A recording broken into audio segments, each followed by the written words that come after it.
ఉదయం పూట పండ్లు తింటే పైత్యం చేస్తాయని చాలామంది పెద్దలు అంటారు.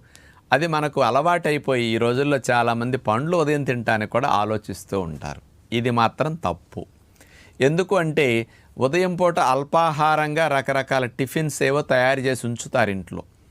పిల్లలు ఏదో ఆకలిస్తున్నది అది తయారయ్యే లోపని టేబుల్ మీద పండ్లు కనపడితే చకచక ఇవి తినేస్తారనుకోండి. వీటితోనే కడుపు నిండిపోయి మళ్ళీ వాళ్ళు వండిన టిఫిన్లు తినరని, పళ్ళు తినేళితే మధ్యాహ్నం దాకా ఆకలి వేసేస్తుంది, నీరసం వచ్చేస్తుంది, ఉండలేడు. కాబట్టి వీడికి పండ్లు తింటే పైత్యం వస్తుంది అని అంటే పండ్లు తింటాం మానేసి ఇంట్లో అమ్మలు వండిన టిఫిన్నే తింటారని పిల్లలకి అవి తినిపించి పండ్లు తినకుండా ఉదయం పూట అల్పాహారంలో ఉండటం కొరకు ఇలా చెప్పిన మాయమాటే తప్ప అందులో యథార్థం కాదు.